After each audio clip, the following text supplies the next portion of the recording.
Hey guys, Korihor here, back with another full build guide for leeching Acolyte of Chayula Flicker Strike with cast on freeze for mapping.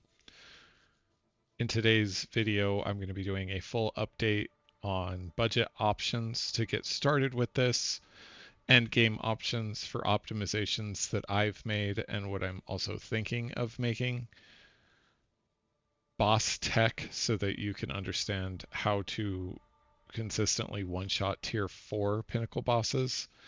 And really the only two that I think you guys would struggle with as you're getting into endgame for tier 4 is going to be Xesht and Pinnacle. Or not Pinnacle, excuse me. I was thinking Pinnacle of Flame, but Arbiter. So Arbiter and tier 4 Xesht, you need the additional tech just to make sure that you are 100% going to kill them in one flicker. So first piece of that tech is our offhand, the Effigy of Cruelty Antler Focus. This gives us critical weakness applied to the boss on critical hits with spells. So on the boss, I've taken out my cast on freeze setups to put in flammability and Eye of Winter. Eye of Winter is supported by pinpoint critical, deceleration, and unleash. So we're moving pinpoint critical away from Flicker Strike when we're bossing, putting it in here, and then flammability has curse ground and heightened curse so that we can have the curse on the ground for right when he lands so we can get right into it. Couple of gear swaps to maximize damage as well. Beacon of Aziz Solar Amulet to penetrate elemental resistances. Hunting shoes for the additional critical damage bonus per power charge as well as an additional max power charge. And then the links that we're running in Flicker Strike are going to be Momentum, Hit and Run, Overextend, Conk Effect, and Ambrosia. Generally, when we're mapping, I'll swap Close Combat out with Overextend so we're not getting dazed for no reason while we are mapping. So I'll go ahead and show you the gameplay loop now. So the goal here is you get your power charges right before the boss. We're up to 9, and we'll get up to another 9 more. And then we activate the boss. Then we go and look for any purple flames that we can collect before the boss actually starts. And then we'll put the curse down, put the weakness out, double cry, and flicker. And the boss goes down.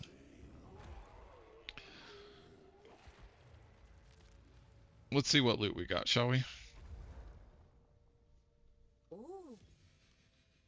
Acquire. And nothing else that I really love to see here. But that's alright. So there you go. There's tier 4 Xesht killed in one flicker with some of the additional tech. And then obviously for bossing, we also want to make sure that we're using a pretty solid quarterstaff in order to get to that point. This quarterstaff actually isn't that crazy. It doesn't have critical damage bonus on it. I have to run the increased physical damage on it because if I put the critical damage bonus soul cores in here, it's not enough DPS. So this is only a 440 DPS staff with 7 melee skills, but it is very high in critical hit chance, 4.59% on the staff itself. So this is kind of my bossing staff, and I'll explain what I'm generally doing in maps, which will kind of have me start with the budget options. I've covered them in my update videos, my nightly gameplay videos, but really some of the main ways to get started with this build if you don't have a big budget is going to be with this Collapsing Horizon Worm Quarterstaff. Collapsing Horizon Worm Quarterstaff has a natural minimum crit of 15%. And if you were to pair that with Atziri's Acuity Molded Mitts, that's going to give you another, anywhere from 30 to 50% more crit on that with the increased critical hit chance. So if you get a 50% pair of Acuity's at Series Acuity, then you're effectively getting with the 1% node from the tree, and let's say you got a 9% critical hit chance one. These gloves and this staff by itself give you 30% critical hit chance. And critical hit chance is really what we want to solve early so that we can really take advantage of leech from critical hits as instant if you're using it Series Acuity, or um, just being able to take advantage of critical damage bonus. So those are the two main items I recommend to get started. And instead of these critical damage bonus soul cores, you'll go ahead and want to make sure that you'll have glacials in there so that you can have the cold damage needed to get Herald of Thunder freezing, which will now also talk about rings. You're going to want cold damage to attacks on rings for this same reason. Eventually you may get to a point where you're freezing a little bit too much, and so you'll just have to do some tinkering there, but that's another thing that Collapsing Horizon solves during mapping, because the trigger skills refund half of the energy spent, so you just constantly have a metric shit ton of energy to be able to be proccing things. In my original video, I was running Reaper's Invocation and Cast on Crit. Not Cast on Crit, Cast on Freeze.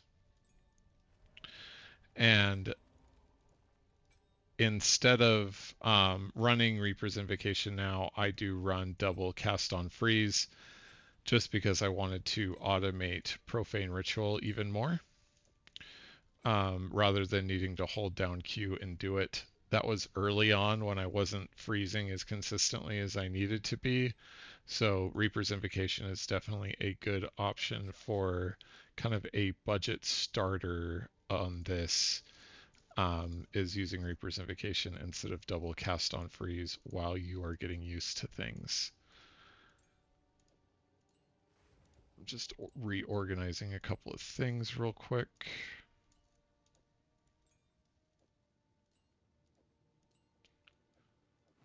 Put the boots back, put the amulet back, put Unleash back into regular Profane Ritual, put Pinpoint Critical back into Flicker Strike.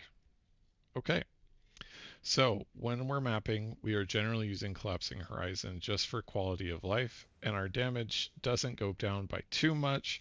34k tooltip on Flicker is still really strong, and you're really not going to run into any issues. But here's all the things that we're running on Flicker Strike. Momentum, hit and run, pinpoint critical to get us to that 100% critical hit chance, concentrated effect, and ambrosia. And then you'll want a mana flask that has a lot of charges. This mana flask gives me 63% damage as extra lightning on my flickers. So obviously really great, which is the very same concept I explained with Infernal Cry before. Infernal Cry for bossing is actually going to be one of your very most important 5 links to start out with, and I'll explain. When you are in radius of a boss, you get empowered attacks gain 35% damage as fire damage per 5 power of enemy in range, and bosses always have 20 power. So we're getting the 140% extra damage as fire, and you are also getting premeditation, which we're empowering Flicker with 15% more damage, Raging Cry, which gives us rage when we do our first yell, and Raged War Cry when we do our second yell consumes 10 of the 16 rage we generated from Raging Cry to have the attack that I'm going to be using, Flicker, do 30% more damage. Second Wind enables us to use Infernal Cry twice, which then gets our rage up to 22%. Rage is a multiplier of damage, so you have 15, 22%, and 30% more damage just by putting in Infernal Cry and yelling twice at a boss before you get started on it. Very important. One of the other things with the Herald of Thunder cast on freeze setup, you don't need 6 links. I just am using them for quality of life to make mapping as easy as possible. And here's some kind of like noob tips for Herald of Thunder. Is Ice Bite's always great because if it freezes, then you're going to have a consistent 35 damages extra cold during mapping. I have Glaciation for freeze buildup. I have Cold Infusion for some extra cold damage. I've got Ambush because Herald of Thunder is going to be super far away, generally hitting full life enemies. And so that's going to enable us to benefit from the high critical hit chance we have on Collapsing Horizon and our regular quarterstaff. And we're getting this huge critical damage bonus. So it's going to really make sure that Herald of Thunder is killing things so that we are proccing Voltaic Mark. So the whole bread and butter of the mapping experience here, and there's tons of mapping footage in the update videos I've been doing daily. I'll still be doing those daily. Gonna skip tonight because I'm doing this guide update. But please remember to subscribe so you can catch up with those gameplay videos, see some of my really great flickers, my one-shots through the shorts on YouTube, as well as any other deep dives I may be doing with other content creators or with just myself, similar to the Flicker Strike deep dive we did before. Now, the reason I switched to Cast on Freeze instead of Reaper's Invocation on Profane Ritual is it just really automates it even more. So again, whenever we freeze, we're going to be casting Profane Ritual with Profusion. I put Overabundance and Intense Agony in it just so the charges come back to me as soon as possible. So as soon as I land out of my flicker, I can go right back into flickering. And Energy Retention just to make energy build up a little bit easier. In Cast on Freeze, we've got Voltaic Mark, Innervate so that we get the extra lightning damage with attacks when we are shocking and killing enemies. Magnified Effect for more area of effect, Reach for more area of effect, and Impetus for more gained energy. And again, 2 separate cast on freezes, one with Profane Ritual, one with Voltaic Mark. Again, bread and butter of this build, Herald of Ice freezes, generates energy for the cast on freezes, gets us our power charges back with Profane Ritual, procs Voltaic Mark shocks and kills because it does a lot of damage, and that shock and kill triggers Herald of Thunder, which triggers Voltaic Mark, which triggers Herald of Thunder, so on and so forth. So you're getting those double booms all throughout the map. Charge staff is also very important because on a regular like level 19 it's 1 to 20 added quarterstaff lightning damage. So that's like that basically reads when you have 8 power charges you're getting 8 to 160 extra lightning damage. So like let's just pretend there's 8 to 160 on this quarterstaff on top of whatever other stats you have. So charge staff is very important for that. Right now, my charge staff is an exposure bot, cold and lightning exposure, strip away, and persistence, so I don't have to cast it as often. Stormwave can be anything you want. I just like Stormwave because it's kind of ranged and helps me stay safe sometimes when my flicker's not quite ready. Tons of people asking, can I do this on Deadeye? Can I do this on Invoker? Can I do this on Gemling? Can I do this? Insert Ascendancy here, right? Yes, you can do it, but you lose a lot of opportunity cost in your jewels or needing to navigate somewhere in the passive tree that you wouldn't otherwise have to navigate to as Acolyte, because Acolyte's Ascendancy gives us mana leech of all damage types. So even our Voltaic Mark, it is a attack skill. So our Voltaic Mark, when it explodes, when our Herald of Thunder is killing shit, we are leeching mana from those and we are leeching energy shield from those. If you have Adziri's Acuity, the instant leech will obviously sustain your mana incredibly, but the instant leech will also make it so that your energy shield leech is a lot more consistent, which will bring us to the anoint of choice that I am currently using, which is Voracious. And Voracious is 20% of leech is instant. Still giving us that instant leech so that we can consistently be capping our energy shield from the leech that we're doing. I'm focusing on big energy shield pool and not a ton of evasion. Right now, I am running 32% evasion, and 100% of that is coming from Subterfuge Mask. So 1/3 of attacks that are not slams, I am dodging because of Subterfuge Mask.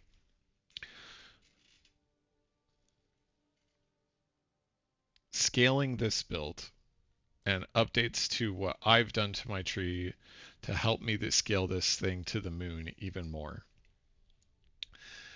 I was able to find enough crit on both quarterstaffs, the Collapsing Horizon and my regular one, that I don't need to take these nodes anymore. And I am opting not to go for these nodes anymore just because I was able to increase my energy shield pool so much that these nodes up here give me enough stun threshold to not have to worry about things. If you're starting out, I would still path this direction to get the critical exploit as well as the self-mortification, but I would prioritize these stun threshold nodes first.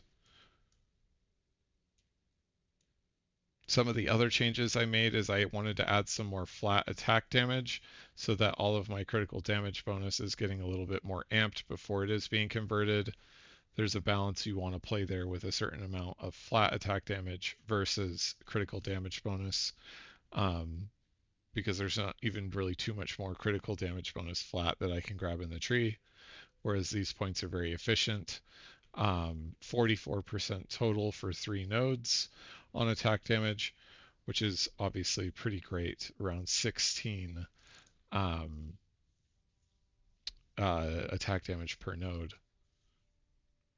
Our Into Darkness helps us solve our dexterity, and I just get extra cold damage here.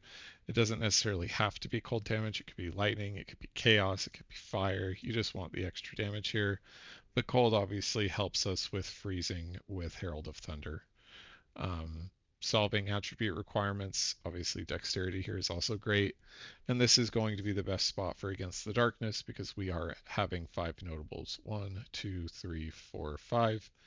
I also see some other people running regular timeless jewels in here that benefit, like 20% benefit of all the nodes surrounding it, maybe some additional crit chance, or whatever it is that you need at the time. There's lots of different timeless jewels available to be able to do that. Obviously, we still max out our power charges so that we have as many as we need. We path up to CI and the attribute intelligence section here, as well as all of the extra energy shield to get us to 5700 flat. The other thing about constantly flickering so much, and another great reason to be leaning into energy shield, is you get 40% increased energy shield essentially from these nodes if you've consumed a power charge recently, which during maps recently is literally all the time. There's never a time you're not consuming, so it's just another 40% flat. So I walk around with around 6400 ES in maps, which is absolutely awesome. For the Ascendancy, you want to pick these ones first as you're leveling, just because the leech is great, and that series acuity is actually a pretty low level glove that you can get access to pretty quickly, so that you can have and feel the impacts of the instant leech a lot sooner than you might think. I think every Acolyte should be taking Waking Dream at a bare minimum. I like the Flames of Chayula being doubled in duration and damage, because as you saw on Xesht, I picked up 5 or 6 of those, and those 5 or 6 turned into roughly 80 to 100% damage as extra chaos. Whereas Reality Rending is just to get that 100%, it's a 7% chance. This is more consistent, and I'm constantly picking them up as I'm flickering due to magnetism. And the other reason why, no matter what, you take the value point in Waking Dream, because all of these, even if you aren't using the flames, you can take out magnetism and interlude, and you can put in ignite duration. You could put in the surrounded one that like when you're surrounded you can use stuff without needing mana and stuff like that. I think that's one of them. Right now I'm running freeze herbalism, so my life flask does more of my energy shield, and strong hearted for less shock duration. So all of these 10 to 15 spirit things, you essentially get like free 50 spirit just plugged into the breach, no problem.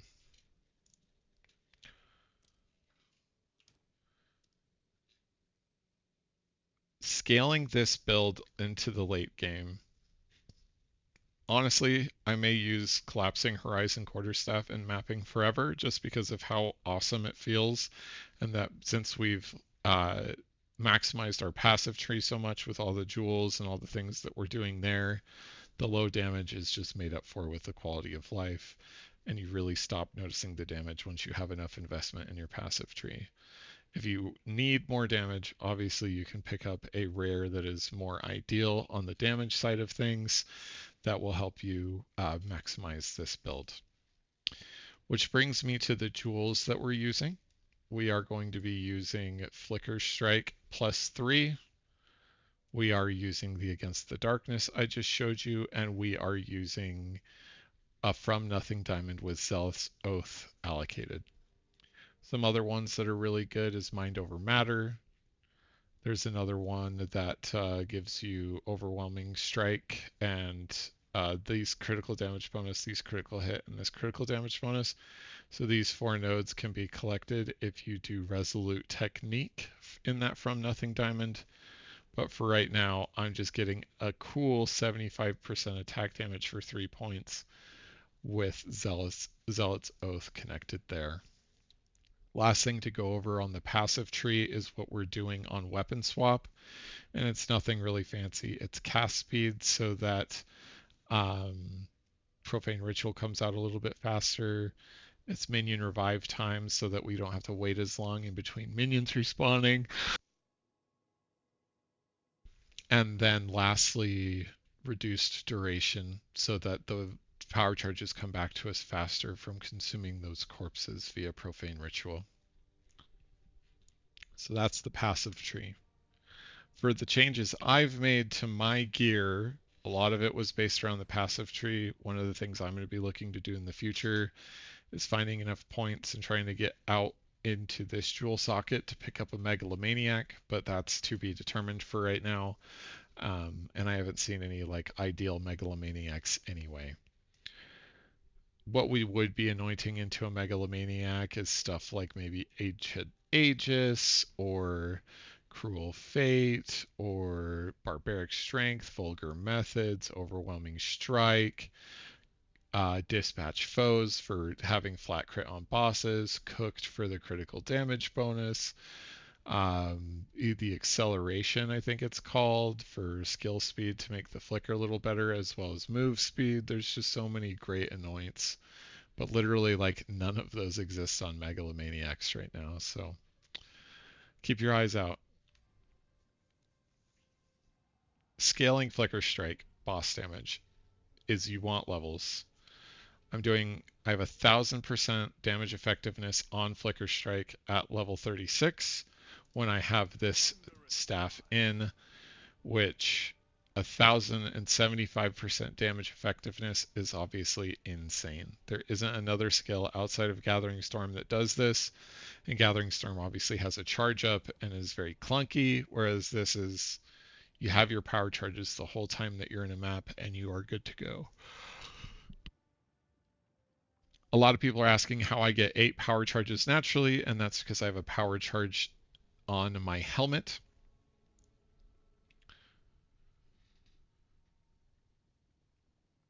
This build needs a minimum of 50 spirit for 2 cast on freezes to automate Profane Ritual and have Voltaic Marks go out, plus Herald of Thunder. All the extra spirit that you get from holding a scepter obviously just goes into sacrifice and your skeletal warriors that you're summoning to be able to get power charges from them.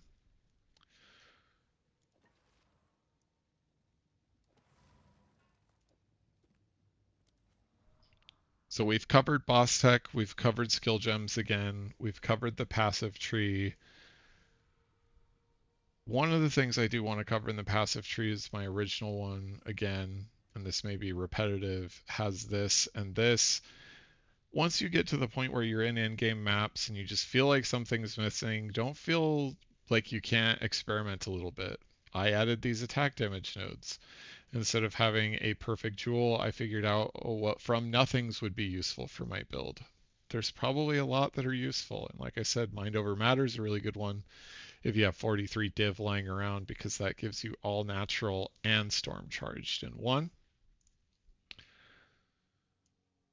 Lots of different options for you to be playing with things. The only non-negotiables that you can't really get rid of is this crit chance node, these critical damage node, the quarterstaff nodes, the base crit nodes. But if you don't want to run Subterfuge Mask, you don't have to. I've just felt that having that 33% evasion for free, 1 out of 3 attacks don't hit me. I mean, I've just thought it's been great. Hey, instead of critical hit chance here, do you want damage while you've critical hit recently? I take the critical hit chance so that I can stay as close to crit cap or at crit cap as possible. And if you want to do an evasion version of this, then we obviously have our hybrid nodes right here, some more hybrid nodes right here. So feel free to experiment and play. All of the stuff around Monk is here for us to utilize. So don't be afraid to be utilizing it. I don't really have anything else major to update on this. But instead of Herald of Ice, Herald of Thunder, the cast on freeze is just so much better in basically every way. We'll go ahead and get into a map to finish the video out tonight. And I was looking for my Delirious map. Here we go. So you can see what this looks like.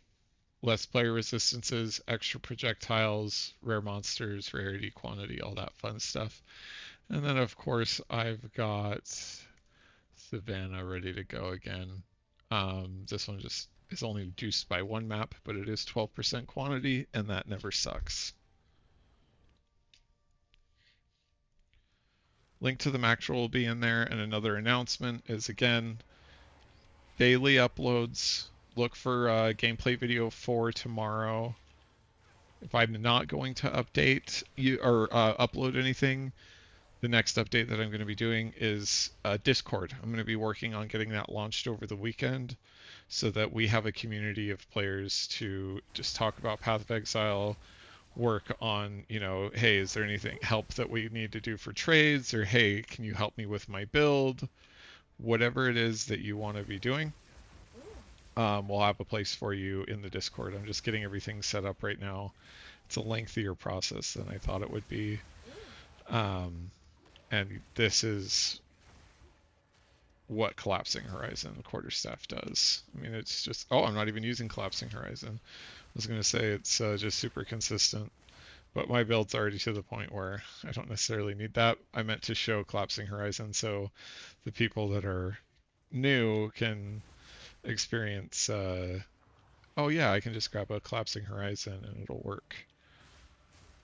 So obviously the damage to rares on your regular attacks is a little low, but as long as you're consistently flickering, you should be in good shape.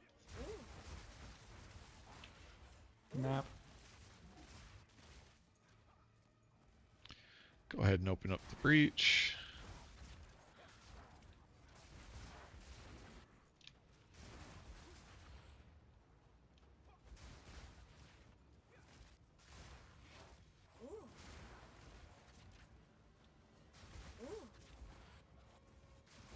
Still one-shotting rares when we're flickering with Collapsing Horizon.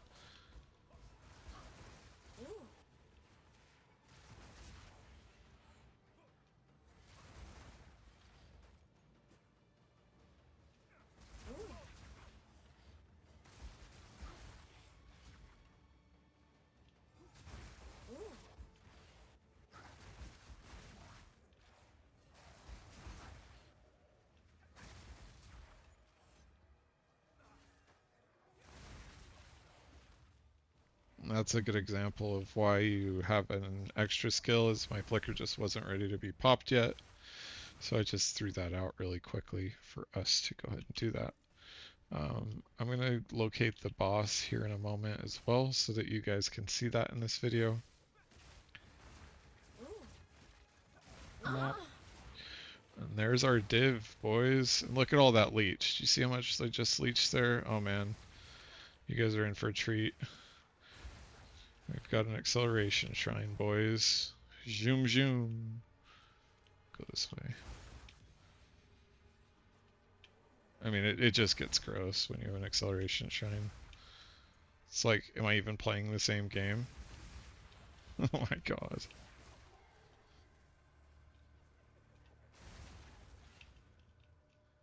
So checkpoint. Let's go up here. Because I think the boss is going to be this direction.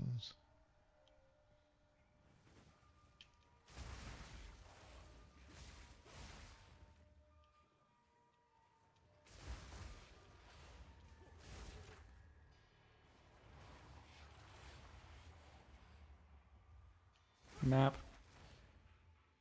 Alright, let's try to get the boss while we have this acceleration shrine.